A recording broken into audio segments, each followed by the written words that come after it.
지금 우리가 하는 말의 요점은 이러한 대제사장이 우리에게 있다는 것이라. 그는 하늘에서 지극히 크신 이의 보좌 우편에 앉으셨으니 성소와 참 장막에서 섬기는 이시라. 이 장막은 주께서 세우신 것이요 사람이 세운 것이 아니니라.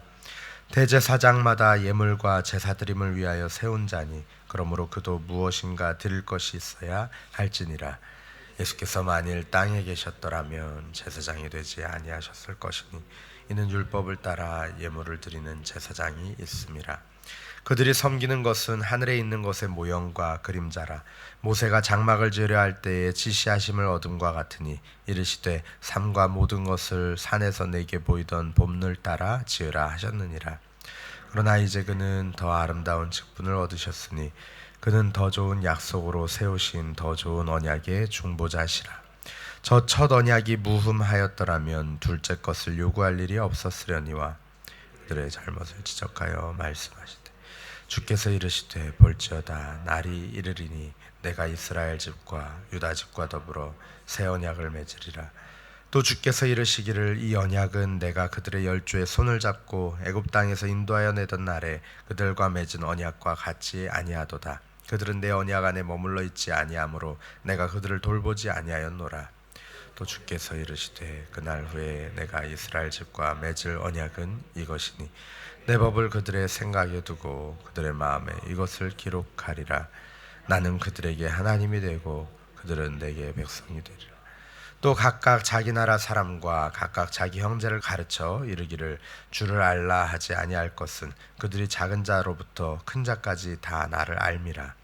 내가 그들의 불의를 긍휼히 여기고 그들의 죄를 다시 기억하지 아니하리라 하셨느니라. 함께 읽겠습니다. 새 언약이라 말씀하셨음에 첫 것은 낡아지게 하신 것이니 낡아지고 쇠하는 것은 없어져 가는 것이니라. 아멘. 이 히브리서 8장에서 10장까지 이제 뒤에 이어질 내용은 대제사장으로서의 예수님의 사역을 설명하고 있습니다. 오늘 본문은 이 설명의 시작으로 새로운 사역의 근간이 되는 새 언약에 대해서 다루고 있습니다. 오늘 8장은 앞에 장인 이 히브리서 7장에서 말했던 부분을 다시 요약하며 시작하고 있습니다. 1절 말씀에 지금 우리가 하는 말의 요점은 이러한 대제사장이 우리에게 있다는 것이라. 그는 하늘에서 지극히 크신 이의 보좌 우편에 앉으셨으니 성소와 참 장막에서 섬기는 이시라. 이 장막은 주께서 세우신 것이요 사람이 세운 것이 아니니라. 아멘. 우리에게는 이 땅의 제사장들보다 월등히 우월하신 하늘 성소를 섬기는 하나님 보좌 우편에 앉아 계신 참 대제사장이 계시다는 것입니다. 이 시편 110편 1절 말씀이 여기 인용되었는데요. 여호와께서 내 주에게 말씀하시기를 내가 내 원수들로 내 발판이 되게 하기까지 너는 내 오른쪽에 앉아 있으라 하셨도다. 이 말씀은 신약 성경에서 가장 많이 인용될 뿐만 아니라 또 히브리서에서도 아주 빈번하게 등장하는 내용의 말씀입니다. 이 설교자는 이 구절을 통해서 하늘에서의 그리스도의 위치와 또 직분에 대해서 설명을 하고 있습니다. 예수님이 하늘 보좌 우편에 계시다는 것은 하나님이 지으신 하늘 성소에 계시다는 말과 같지요. 이 성소 자체가 하나님의 임재의 장소를 그리고 있는 것이기 때문입니다. 거기에서 예수님 자신이 하나님께 온전한 제물이 되시기에 다른 제물을 따로 드릴 필요가 없으십니다. 5절 말씀에는 그들이 섬기는 것은 하늘에 있는 것의 모형과 그림자라. 모세가 장막을 지으려 할 때에 지시하심을 얻음과 같으니 이르시되 삼가 모든 것을 산에서 내게 보이던 본을 따라 지으라 하셨느니라. 예수님의 지극히 위대하심을 이 하늘과 땅을 대조하면서 보여주고 있습니다. 하늘 성소는 이 땅의 성소와는 여러 면에서 다르다고 말씀을 합니다. 첫 번째로 하늘 성소는 사람들에 의해서 세워진 것이 아니라 하나님께서 직접 세우신 것이죠. 또 두 번째로는 하늘 성소를 섬기는 자는 달라야 한다라는 것입니다.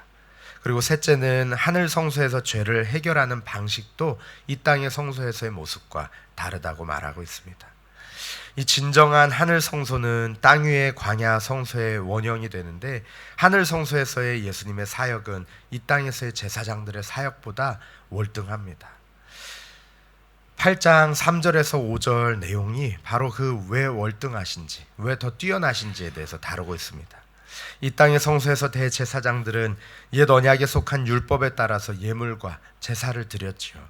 그러나 예수님께서는 이 땅의 제사장 계보에 들지 않으시는 분으로서 하늘 성소에서 무엇인가 드릴 것이 필요했는데 그것은 율법을 따라 드린 예물이나 제사와는 다르다라고 말하고 있습니다. 3절에서 그러므로 그도 무엇인가 드릴 것이 있어야 할지니라 라는 이 구절이 이 말씀을 받는 청중이나 또 히브리서를 읽는 독자들에게 궁금증을 가지게 합니다. 예수님이 무엇을 드리실까? 예수님이 드리시는 것은 무엇일까? 하지만 당장 이 내용을 정확히 다루지는 않고 뒤에 9장, 10장으로 미뤄두고 있습니다. 예수님께서 이 땅의 제사장들과 달리 드리신 그것이 무엇일까요? 히브리서 9장 26절 말씀에는 자기를 단번에 제물로 드려 죄를 없이 하시려고 세상 끝에 나타나셨느니라. 또 28절에서는 이와 같이 그리스도도 많은 사람의 죄를 담당하시려고 단번에 들이신 바 되셨다라고 말씀을 합니다. 한 영원한 제사로 예수님 자신을 드리신 것입니다. 이로 말미암아서 우리의 죄와 우리의 불법을 기억하지 아니하시고 예수님의 보혈을 힘입어 예수님의 의가 우리에게 전가되어서 우리들은 그 구원의 기쁨을 맛보고 영원한 생명을 누릴 수 있게 된 것이지요. 이어지는 6절부터는 새 언약에 대해서 설명을 하고 있습니다. 이 단락은 예레미야 31장이 인용되어서 새 언약과 약속들에 대해서 설명을 합니다. 먼저 이 8장 7절, 8절 또 13절 8장 요 단락의 처음과 마지막 부분에서는 첫 번째 언약에 대한 그 부족함을, 첫 번째 언약의 완전하지 못함을 말씀을 합니다. 저 첫 언약이 무흠하였더라면 둘째 것을 요구할 일이 없었으려니와 그들의 잘못을 지적하여 이렇게 말씀하고 또 13절에서는 새 언약이라 말씀하였음에 첫 것은 낡아지게 하신 것이니 낡아지고 쇠하는 것은 없어져 가는 것이니라. 이 형태나 내용 이것들이 앞에서 히브리서 7장에서 옛 언약의 불완전함을 설명하였던 것과 또 비슷한 형태로 그렇게 설명을 합니다. 이 새 언약은 옛 언약을 성취한 것으로서 원래 하나님께서 자기 백성과 맺고 싶어 하신 그 관계의 원형을 보여줍니다. 삼위 하나님께서 서로 누리셨던 관계이고 또 창세 전부터 의도하셨던 새 창조된 백성의 목표이기도 합니다. 예수님은 이제 십자가와 부활로 이 새 언약의 중보자가 되시기에 완전히 합당하신 분이시죠. 하나님 보좌 우편에서 새 언약 백성들을 위해 간구하실 뿐 아니라 땅에 있는 주님의 백성들을 하나님과 교제할 수 있는 자녀들로 창조하시는 일을 하십니다. 이 단락에서 우리가 주목해야 하는 한 가지는 옛 언약을 폐지하시는 분이 바로 하나님 자신이시라는 것이죠. 8절에서 그들의 잘못을 지적하시는 분도 하나님이시고 또 새 언약을 말씀하시는 분도 하나님이시고 첫 것을 낡아지게 하신 분도 하나님이십니다. 하나님께서 친히 옛 언약이 폐지되게 하셨습니다. 옛 언약의 폐지와 또 새 언약의 선포를 통해서 하나님이 누구이신지 그리고 새 언약이 어떤 것인지를 가르쳐주고 계십니다.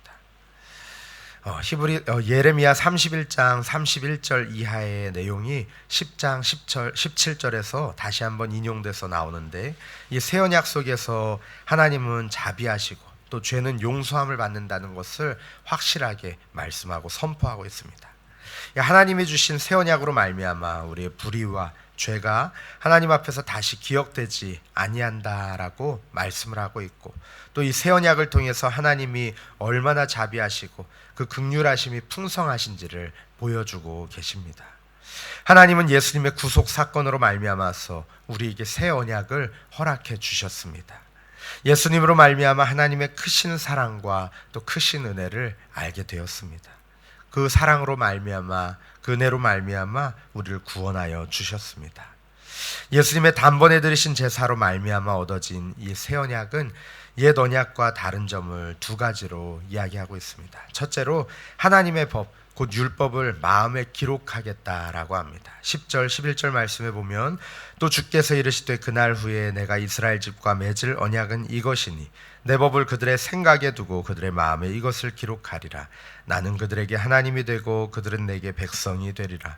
또 각각 자기 나라 사람과 각각 자기 형제를 가르쳐 이르기를 주를 알라 하지 아니할 것은 그들이 작은 자로부터 큰 자까지 나를 알미라. 아멘. 이 새 언약이 돌판이 아니라 마음판에 새겨진다는 의미에서 내적이라고 할 수 있습니다.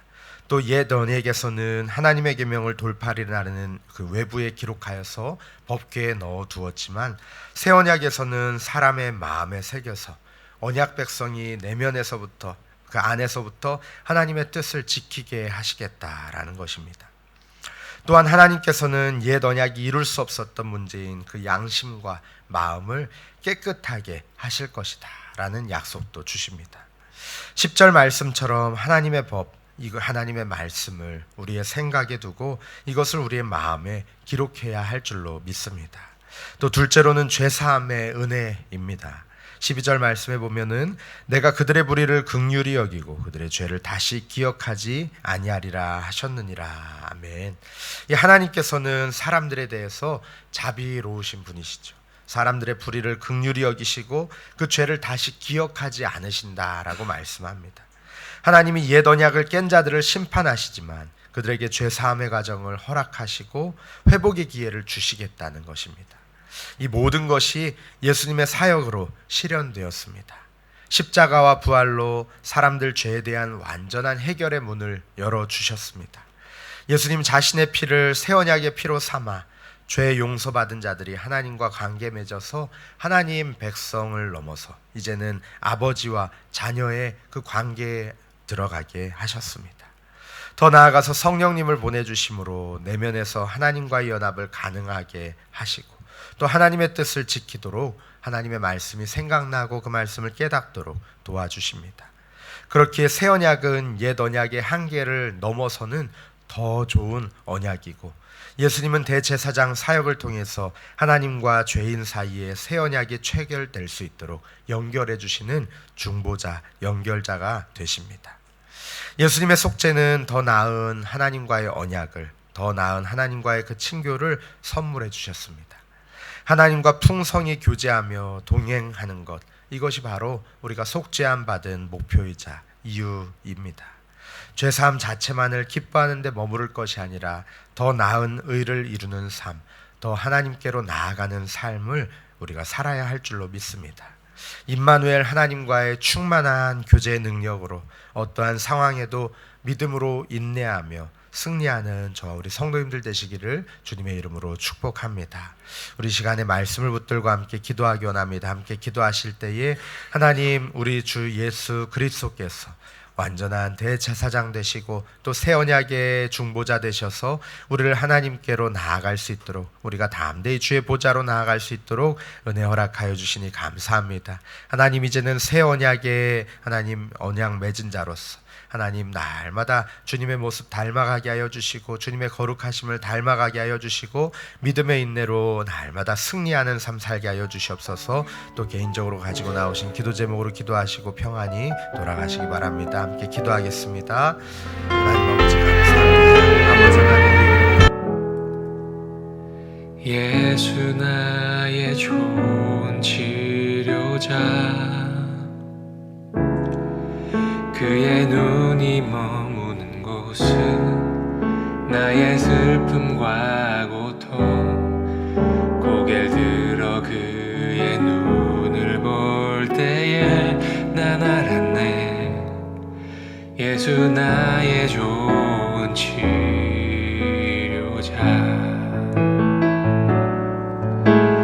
예수 나의 좋은 치료자 그의 손길이 닿는 곳은 나의 상처와 아픔 영원히 흐를 것 같았던 눈물 다 멎었네 예수 나의 치료자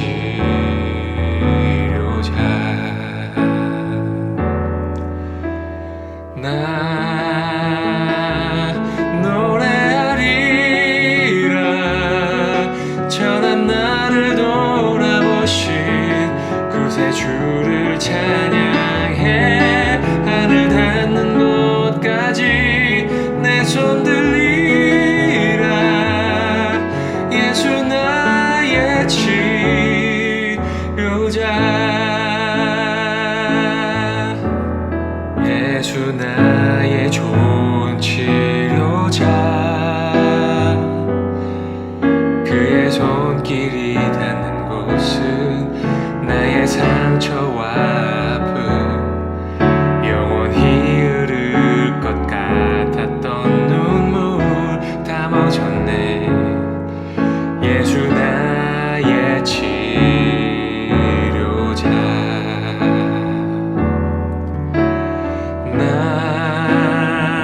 손 들리라.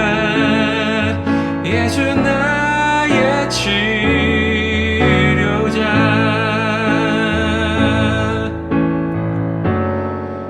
어떤 어려움도 깊은 저